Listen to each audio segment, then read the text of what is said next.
Good morning, beautiful ones. Hope you're having a fantastic day. It is a little bit dark here, so I'm just working with what I got, but I have a change of scenery going on right now, and not much scenery to look at, but still. At any rate, um, when I was going into my spiritual journey of, it didn't start off that way at all. What it actually started off was me trying to find self acceptance and trying to learn to love myself and all of that kind of stuff. Because I just, I had spent so many years being miserable and unhappy, um, and I wasn't sure how to do that, how to even feel happiness. So part of it was learning what happiness was and, tuning into that. Um, Another aspect of that was just learning to love myself unconditionally. And this was where I was able to see auras. And I don't see them, I sense them. Um, it was learning to see without my eyes, so to speak. My hair is really frizzy, but that happens sometimes. Anyway, where was I? Um, Oh, yeah. So, learning to see auras and that kind of thing. So, what it is, you have to kind of shed away everything that everybody has led us to believe. So, when we are so wrapped up in thinking that we have to look a certain way or be a certain way to be loved and accepted, we get caught up in the idea of what everybody believes things to be rather than what it is. And my weight was a big one. Part of my weight journey has always been I could lose the weight, but people who will only like me for that are going to like me just for that. They're not going to like me for who I am. They're going to find something else to pick on.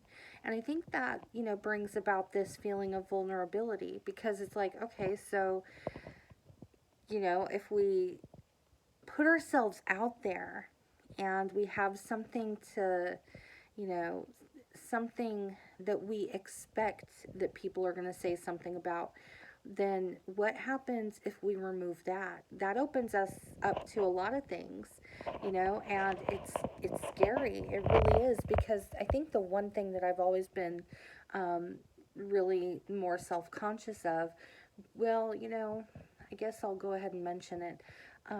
My jaw is off. So, with the braces and stuff, I'm hoping that it can get a little bit better, and I'm having some surgery coming up. So, I'm hoping that it aligns. And then, everybody's got something that's off. This is why Drew Barrymore is one of my idols because she has admitted, or not admitted, acknowledged, that she has a little bit of a asymmetrical feature, and so do I. And I was always so insecure about that. And so I would think, well, if I lose the weight, then I still have this issue that I'm not happy with. So just shedding all of that away. And one thing that I learned is no matter what my insecurity was, if I made people feel good, they would see that. They saw not me or my physical imperfections. They saw not who I am. They saw how I made them feel.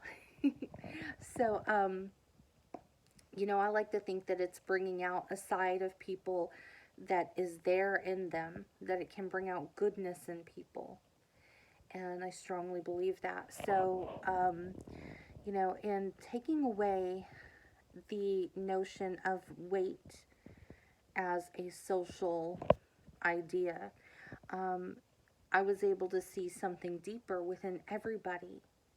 And, it's funny because a lot of my friends were always thin. So, I would always, and they would say, oh, you're so beautiful, or, whatever. And I wouldn't believe them because I thought they're thin. How can they see this in me? But when you come into an understanding that not everybody sees the way that we think, not everybody has learned to judge in that, or I think we have to unlearn to judge sometimes. But I mean, a lot of us get to this point where we think that everybody sees the same way.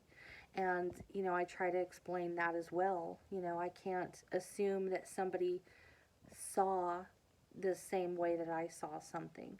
Um, that goes a lot into animal communication, and that goes a lot into so many other aspects. So I get kind of caught up in that. Very briefly, um, you ever notice when you throw something and your dog just kind of goes over it and it's right in front of them? They see colors differently than we do, and it can help to look up how animals see things, because I can't remember if it's red or green or blue that they pick up better than others. So if there is some color that we're seeing standing right out in the grass, they may see it totally different. They may not see it because it might blend in.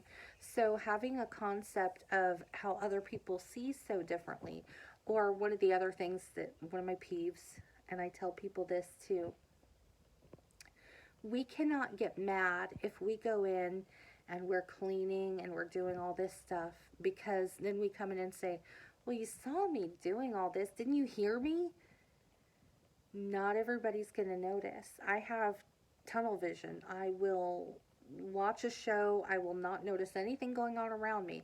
And I will be so fixated on that that I have no clue what's going on around me. So we can't say, didn't you notice me doing this or that, because maybe we didn't. Maybe we are, focused. But instead of asking, hey, can you help, that's, I think, something that's a little bit more conducive to open communication, rather than after the fact, or if the person notices an hour or 2 hours in, to get mad about it, to say, okay, yeah, you can help. But when we expect people to automatically know what we're doing, it does create other issues. So that goes into communication of, within people and relationships and things like that, whether romantic or familial or friends or whatever. And it goes into animal communication as well. So, the notion of not expecting or anticipating how other people see things. Where was I going with this? In stripping away everything that is on the surface. So this was when I started seeing the sparklies around people and things like that. And it doesn't happen often, because I don't see auras in the way that most people would think that you would see an aura, like around somebody. I feel them. And because my senses are mixed, it's kind of like you see that in a different way. You can, you know, the best way I can explain it is the way a color feels to the touch, kind of. So you can kind of feel the color of the aura without seeing the color. Kind of like, I don't even know how to explain that really, other than people have used different ways to convey colors, through artistry. There are different methods of therapy being used with that nowadays. Color therapy, I think. Um, I took one psychology course, and I was like really wanting to get into the counseling or something like that. So I signed up for the psychology class. They never did contact, or psychology club. They never did contact me, but they did a lot of charity work and stuff like that. And then on top of that, they talked about color therapy, I believe. And so I was really intrigued by that idea. But then, even if I had, um, you know, even if I had signed up with them, I probably wouldn't have felt like I had time to be as involved as I would have liked to be. But anyway, yeah, so that's how I first learned about color therapy. Anyways, I think that it's interesting that so many of these ideas and these concepts were used for so long, like binaural beats. They are being, I know there's a fine line with terms like suggested and prescribed, but they are being used more by the psychological community. And we can look at this as like, oh, well, it's a metaphysical thing, but we can also look at it as the science of it, because if you have a bunch of sounds going on at once, like a bunch of chords, basically, you know, it could possibly resonate with kind of calming you down for a moment, because there's, you know, a lot of things that you're trying to focus and fixate on, and just kind of having a bit of a frame of reference, so to speak, of, you know, something of that sort. It's kind of like when you're listening to a song that gives you chills.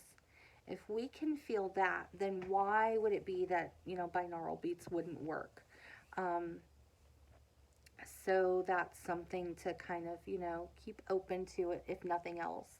Maybe it doesn't work for you, but maybe it does for other people. And I think that, you know, just kind of remaining open to the possibilities. I went to an art museum a couple of years ago, and they had the, you know, the whistling pots, is that what they're called? And where they found that it was kind of, I think they said that they were used more for the sound more than practicality. I'm not sure. I think that those actual ones were supposed to be used for the sound. Anyway, people would go down to Peru to disprove it, you know, people with PhDs and stuff like that. And then they would come back with this, like, spiritual awakening from these pots and change their whole perspective of it. That's not to say that everybody's going to have that experience, but I think that it's interesting how science is becoming more open to things, and perhaps there's something more to it. Perhaps it's not so cut and dry as just being metaphysical, but something more, you know. Because if our mind is trying to focus on a bunch of things at once, just like, you know, for myself, when I listen to music, it's like sometimes I'll pick up on things that are kind of in the background, or things that I haven't heard, um, you know, with a certain setting, or, you know, the treble and bass and stuff like that. So listening on different players can, you can hear different things. But when you're trying to pick up on different chords going on at the same time, or different instruments playing at the same time, you know, I think it could give you some kind of something. First time I really listened to classical, I was seeing colors pulsing, and I got the worst headache ever. But now it's like, it's kind of like it broke me into loving classical. I love classical music, and it does help me to diffuse when I'm getting frustrated, because I need to tune out. Classical is my go-to. Um, what else? Oh, and in learning to love ourselves, I think that taking away the conditions, number one, taking away the idea that we have to look a certain way, that's secondly, and knowing that if people can claim their space in a negative way, why can't we claim our space if we are bringing positivity to the world? Or, you know, I know that sounds a little bit vain. Let's just say to our bubble, you know, because this was something that I really kind of struggled with. And when I noticed that if you make people feel good, they don't notice what's on the outside. They notice that every time you talk to them, you're going to ask how their day is going, and they are going to have something exciting to share with you. And that is what they're going to be excited about. They're going to be excited to see you and not think, oh my gosh, her jaw is out of alignment, or oh, she's so overweight. They're not going to think those things. And it was just this eye-opening experience. So I was going somewhere else with that too. Um, conditions, shedding the outside. Um, oh, I didn't want to sound vain with that. to say like, oh, we're bringing positivity to the world. But I think that if you look at it that way, I think everybody feels like they're making some impact on the world. And what kind of impact are you going to make? That's an important question to ask, because I'm always seeing on public forums for my city where people are angry because they didn't get the quick service that they deserved or that they felt they deserved. And, I think that we got to be a little bit patient with people, because we don't know what's going on their side. I've, you know, it was, I think, a couple weeks in, maybe a month, I can't remember, but I took a long time off when my dad passed away, and going back to work was like, it was crazy, and we don't know what people are going through. And, just going through that experience and all of a sudden, having to be normal again, it's hard. And some people are going through those things and just trying to hold it together. I've been through some bad stuff and tried to hold it together. So we don't know what somebody's going through, and why would we make their day worse? Whether they are or are not going through anything. Because especially if other employees know that, or their coworkers or people around them, if they know that, they're going to be looking at us like, wow, they don't even know. And,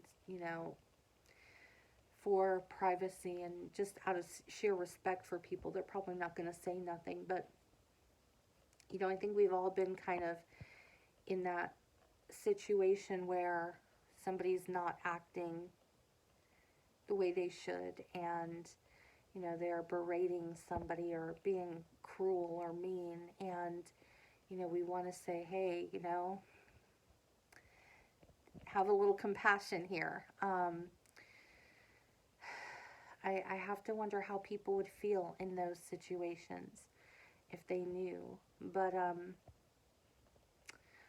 any rate, where was I with this? A couple other things, and I'll probably mention this more than once. Part of that journey was learning to love myself and see myself through the eyes of my angels. That was one aspect. Asking them what it is to feel unconditional love, and watching a ton of Mr. Rogers and Muhammad Ali, because Mr. Rogers, when he says that you're special, you believe it. I mean, why wouldn't you? The man is coming forth with this amazing energy, just this beautiful spirit, and he makes you believe it. And then Muhammad Ali says he's the greatest, and when you hear that, you can't help but think you could be too if you so chose. It's just a decision. That was a decision that he made, and that's what it comes down to. He chose to be the greatest, and he made it work. And he has said, things like, I was great before anybody else knew I was. And I just, you got to keep saying you're the greatest until everybody else believes it, until you believe it too. And then, what was it? And when he says his fans aren't nothing, because you have to be special to be a Muhammad Ali fan. And so I was into him before that, and then I thought, well, there's no coincidence there, so I have to be great. I have to be special, just because why else would I be so into him? And then Prince, of course. So Prince has, several lines in so many of his songs about loving yourself, and, just kind of a bit of vanity and ego. And you can't help but feel that when you're listening to Prince music. So that's why I have been super hardcore into Prince. Only part of the reason. There's so much more to that. But anyways, I know that it's a little bit jiggly here, and I just wanted to give a different, while I had the living room free, I was like, I'm going to go and just kind of ramble on here, and, Anyways, I hope y'all have a fantastic day, and I will be catching up with y'all soon. And again, I don't know if I mentioned it, I think I did.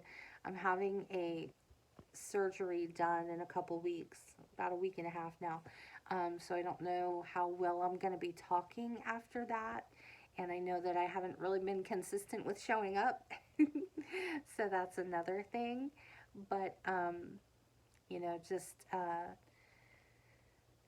being a little bit patient with me. I got a lot of stuff going on at any given minute. So I try really hard. I really do. But, just kind of getting some direction on what it is I'm doing, because I'm really torn between self care and astral projection. It's like this whole entire block in between those things, and they both go hand in hand. Just like self care, loving yourself, all of that, it kind of tunes you in with being able to see the auras and frequencies and, astral projection and all of that. Because once you see that the outside is just a physical package, it's like you have this whole entire experience that's all celestial and just, what I think of is like those cats where it has like the cats and they're like, behind them it's like in space and they're just kind of flying and they have that existential terror kind of look on their face. That's what I think of when I think of astral projection or, tuning in or meditation. That's what it feels like to me. Maybe not sometimes with the panic cat face, but, Anyways, I could ramble on all day long, so I'm going to go ahead and let y'all guys go. I'm stuttering here, so it's time to go. I will chat with y'all later. Bye.